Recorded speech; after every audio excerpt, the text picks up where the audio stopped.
Inter behind. Bologna draw first blood here at the Piazza.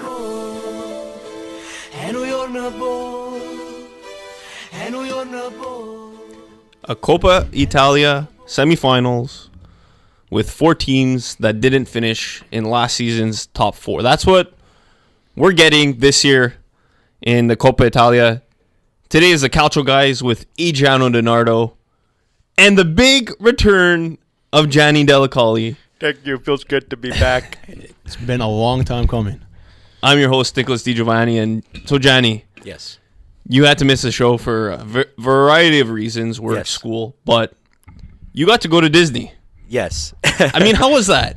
It was fun. I mean, I haven't been to Disney World since I was 5, and even at that, I barely remember it. But it was a fun experience. Even though like the park was meant for kids, like 3/4 my size there, not even like a quarter my size. I just didn't care. I was just like pushing kids around. Screw it. No, I'm going on. Kid at heart. You're either a kid at heart. Yeah. So you get to return to this. Mm-hmm. Well, it's not too cold today. No, it's +3 today, which is really nice. And you get to return to the show, and then not the easiest of weeks for you as a Roma Napoli fan. Nope, as a Roma Napoli fan. Roma Napoli fan, including Milan and Roma played each other, as we have our Milan fan, our designated Milan fan Adreano, and our designated Roma fan Gianni. Mm-hmm. Yeah. And that was probably the game of the week coming in, and I think all the talk had to be about this. Flag has stayed down. Touch from Kessie. Now Suso. Now Suso bundled over by Kolarov. The missed call on Suso with a tackle from Kolarov. Yeah. What did you guys see there? Go ahead, Johnny. I want to see what you have to say first. I say that should have been a call. Yeah. It's clearly a call. Like I'm trying. I was happy they got away with murder there, but Yeah, no, for sure. but that's definitely a call. Yeah, no, same on my end. I mean, Kolarov, nowhere near playing the ball. He took out Suso very clearly. No call on that. Again, we have VAR in the league. It wasn't used, so that's an issue for me. But yeah, no, as Gianni said, definitely a call on that play. Paquetá with the pressure there on Pellegrini, which pays off. Oh, lovely ball in! And Piontek makes his mark for Milan in Serie A. It's a good place for them to be as it's touched on. Donnarumma again, but Zaniolo with the equalizer for Roma. That's what that game sounded like as Milan and Roma drew 1-1, but problems with the other Milan team. Inter Milan loses to Bologna. Adriano, do you remember what you said last week about this game? No, refresh my memory. Okay, I'll refresh your memory. Oh, let's hear this. Inter hosts Bologna. For Inter, you gotta hope that's a win against. No, I'm going for Bologna in that game. For this with Mihajlovic. Yeah, he's going to start. He's going to get a win first game. That was what he said There you last go. week. That's exactly what happened. There you go. Spalletti is in trouble with Milan. Oh, Inter, yeah, for sure. I don't know how many strikes this guy's going to get there, but I said last week he was on a bit of a hot seat from recent performances for Inter, and again you're facing Bologna, a real struggling team that came off a horrible performance last week, as we spoke about last week in our show. You need to take advantage of these teams being in third place facing Bologna, and he couldn't do it. They didn't do it, and I definitely think Spalletti is on the hot seat. But if he's going to get removed, it's not going to be done now. It's going to be something that's probably going to be done in the off season because, yes, he's letting certain key games slip between his fingers there, but it's not the time to push the big red button right now, so to speak, of like, let's change this for Inter. It's more like, okay, maybe we just need some tweaking around, but if he still doesn't perform or deliver by the end of the season, then if they don't feel confident enough in him by the end of the season, then they're gonna make a decision then. But for now, I say he stays till the end of the year. And as for Bologna, they fired Inzaghi, brought in Mihajlovic, and then Santander scores. I mean, that goes to show just how big of a difference just a coaching change could have. Sometimes, your team's getting down and there's no changes in the club. It's the same routine week in and week out, same coach, and sometimes new coach comes in, changes one formation, one player in the lineup, and it could make a world of difference. I don't know if Inter's quick fix solution is to fire Spalletti. Who are they going to bring in? There's talks with Antonio Conte. I know he's like the biggest name, obviously, in Italy there, but it's going to be tough to bring him in at this point in the season. Is he really going to come in midway through? No, that's the thing. I mean, I think Gianni has a point there that he'd probably come in later, but we'll have to see. Especially without the transfer market. Yeah, exactly. Yeah. And then one coach who is killing it this season, Gianpiero Gasparini. Spread it out to the left now. Castagna can put in the cross at the far post. He does! And who's there? It's Hans Attabor. 1-0 Atalanta. The cross from Castagna finds the Dutchman. So, Adriano, I know we talked about it last week, Gasparini, just how good he's been. But this Atalanta team, they're attack. They're scary. And they're different. They're not your traditional team, defense wins championships. Gasparini isn't afraid to use his defenders to score. Hadabor, Mancini. Mancini scored quite a few goals this season. He's got 5 right now. Yeah. He's got 5 goals, more than Dybala. For a central defender, I mean, that's amazing. Mancini has more goals than Dybala. Let's just put it out there. Yeah. Atalanta, I mean, at this point in the season, Gianni, I mean, they're scary for anyone that really has to go up against them. They're actually first in the league. I'm looking at quick stats here. They're first in the league in terms of goals scored, 4. They have 2 goals more than Juve, which is in second. So that's just something really crazy that the defenders are going to have in the back of their mind. And whenever they face Atalanta, it's like, okay, we got a high-scoring offense coming at us. How are we going to prep our back line to try to stifle it? And the thing is, it's when they get numbers in the box, that's when they're even scarier, because you just brought up a really good point. Even their back line and their mid is scoring. Yeah. So set pieces are really, really crucial for Atalanta. It's just either way they can come at you from any direction. So you got to have a great defensive game plan if you're ever going to face them. If not, you're going to have a high-scoring offense coming at you. Yeah, no. And I mean, like, they're also pretty fortunate that they have, a guy in Duvan Zapata that's been hot this whole season. And, I think you guys, nailed it on the head, man. You're getting complimentary football. So there's contributions from all over, and I think that helps, especially for a team like Atalanta that's trying to push for Europe. They're not too. I think they're a point out of 4th place right now with 35 points. Mm-hmm. So I mean, they're serious. I mean, they're the real deal, I think, and I think any of the top 5 teams should definitely watch their back. One quick point I want to make before we continue. Where was this Duvan Zapata for Napoli when they had him? My God. Yeah. 15 goals? Holy hell. Good for him. No, honestly. But did you see what he said after scoring 2 against Juve last week in the Coppa Italia? He said, I played for Napoli, so I'm meant to score against Juve. True. It's a good point. One team we've praised a lot, Sampdoria. Yeah. They obviously couldn't get it done. Yeah, they've been talked been talked about a lot this year. Bit of a tongue twister there because of Quagliarella scoring in 11 straight games. Yep. And they really did not look good against Napoli. Quagliarella, absolutely zero service. But is that the Sampdoria we were kind of expecting? To be honest with you, I was a bit shocked that they took that game the way they did. I thought they could have obviously done a lot better. They've proven it before in the season. They have quality players to do that. You know what? I think Napoli took advantage of Sampdoria sleeping. And, Quagliarella, as you said, not really much service. He tried to create a lot on his own. I think they were really we were talking about it, me and Nicholas. They were really trying to get him that 12th consecutive goal there. And that didn't end up happening, and it didn't work out. I don't know. Their game plan was kind of not what we're used to with Sampdoria. So I was a bit shocked about that. But you know what? Kudos to Napoli. They put a good game, and their offense back at it. I mean, I was just really happy with the 3-0 result. I mean, Callejon's beautiful. That was a great pass. That was an amazing assist. Honestly, I was just like, oh, I can't believe he actually got that through. Yeah. But I'm trying to remember, because this is their second game of the season, if I'm not mistaken, because they played each other at the beginning of the year. Yeah, Sampdoria won 3-0. There we go. And I was like, okay, because this is not the same Sampdoria. When I watched this game, I actually was nervous, but I'm like watching this game, like, wow, they just manhandled Sampdoria. So I'm like, okay, maybe I'm not sure if I could say this is the same Sampdoria as before, but I think it was just a cold streak for them. It was just a cold game. Yeah. You're listening to the Calcio guys on the other side of break. MVP of the week, yellow card, red cards. Juve, not upset at home, but drew at home. And then later on in the show, we'll have Steven from Football Stadium Prince to talk about some art and sports. You're listening to the Calcio guys on CJO 6090. Not away yet, though. Inglese. Gervinho, saved by Perez, but in! Parma have nicked a late equaliser, and it's that man again. Gervinho makes it 3-3. Parma goes to Torino, ties Juventus 3-3, battling back from two goal deficits. Did you guys see that coming at all? Nope.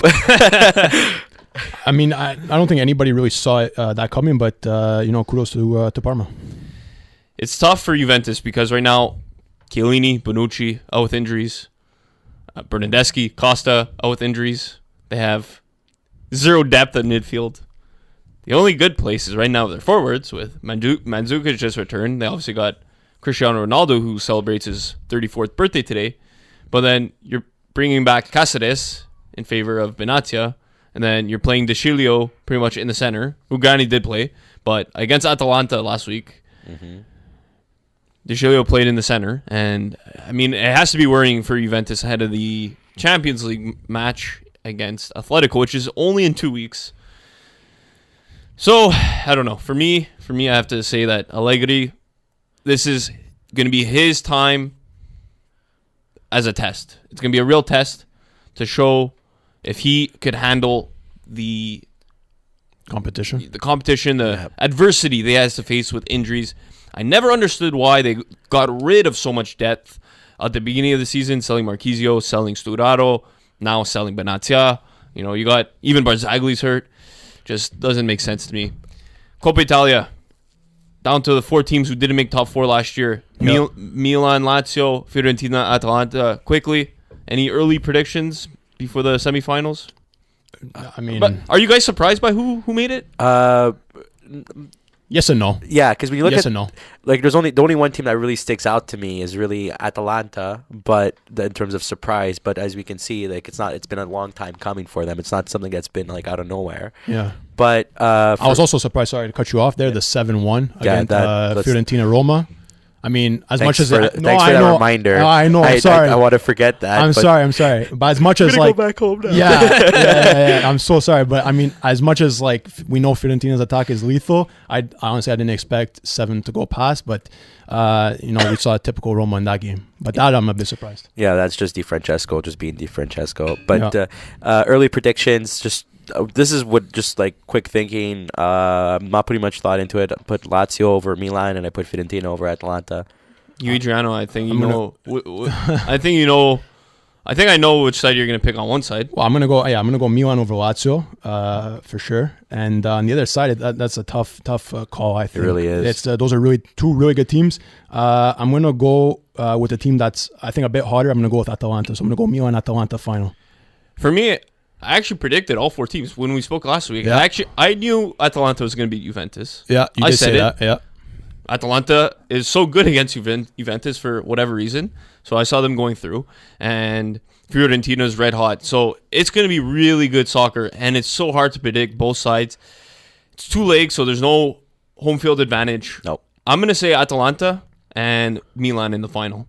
I'm going to say Atalanta and Milan. Yeah. You guys want to go MVP of the week or yellow card, red card?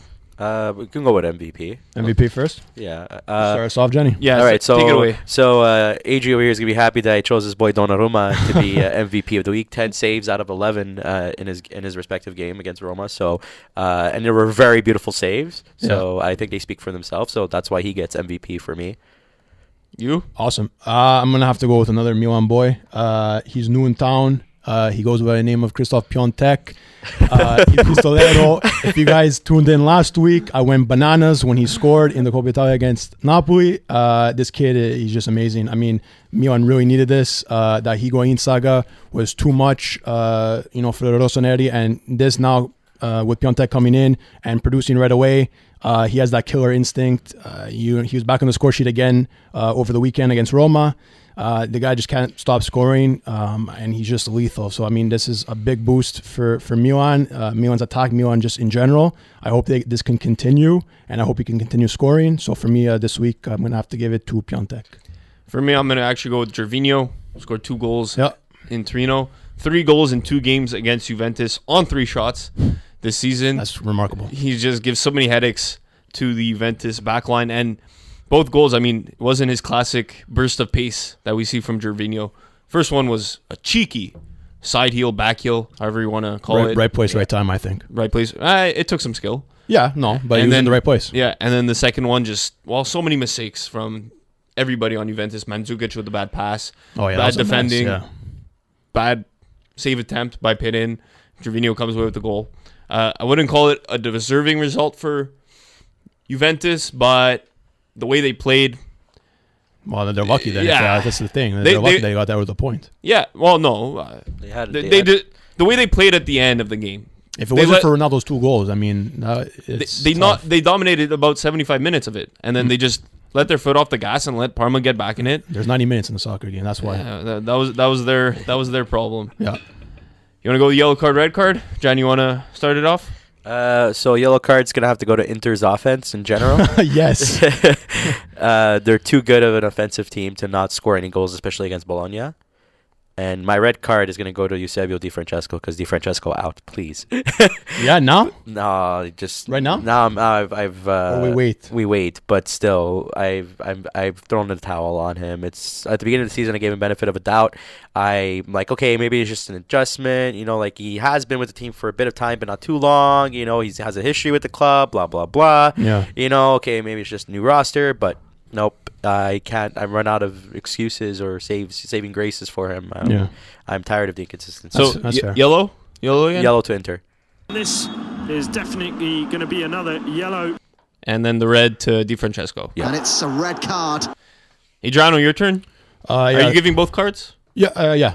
I'm gonna have to give first off my yellow to Matteo Musacchio, the defender for Milan, on Zaniolo's goal there. I mean, he was totally, lost. He, in my eyes, he was drunk. I don't know. He, the way he tried to clear that ball, I don't know. He put it way back in danger. Had to make Donnarumma make another save, which put it in danger. Zaniolo, as great as he is, he had a free shot there and a free net to score on. In my eyes, if Musacchio doesn't make that mistake, I don't know if they score right after halftime. So for me, my yellow card is going to have to go to Musacchio. Yellow card here. And then red? And for red, I mean, I'm wearing the shirt today, so shout out to IFTV, Varfanculo. This VAR business in this Milan-Roma game got me a bit going there. As we mentioned it before, the non-call on Kolarov on Suso. Even the non-call for Pellegrini's incident where he took out Paquetá from behind. So it's only sides on one... Sorry? Non-calls on one side, huh? Well, that's what happened. So, I mean, Maresca, he was kind of a bit all over the place in general for both sides. He let them play, but also didn't complaining, I guess. But he kind of, I find, lost a bit of the game. The non-calls were huge, I think. It could have changed the game. And he had a big impact on the game. So for me, I'm going to have to give my red to VAR not being used correctly. We've seen it now too many times with this VAR. And Maresca kind of losing the game. And the red card is out. Okay, so for me, my yellow card, red cards. You guys know, I've said it before. Sometimes I have problems with the commentators on the zone. Here we go again. We go again. Yes, I can't wait. And the way they pronounce Italian names. So last time it was the way he pronounced Cepitelli and Cigarini. He said Cepitelli, Cigarini. Yeah. Okay, it's a bit more acceptable. What's this week? I'm going to have you make a listen to what he said. Let me just pull it up. Go for it. I thought I had it pulled up, so. Maya, come on now. It's your segment. Your time to shine, and you don't have your things ready. Have a listen. Okay. Gianni, Daniele, Roggiani, Daniele,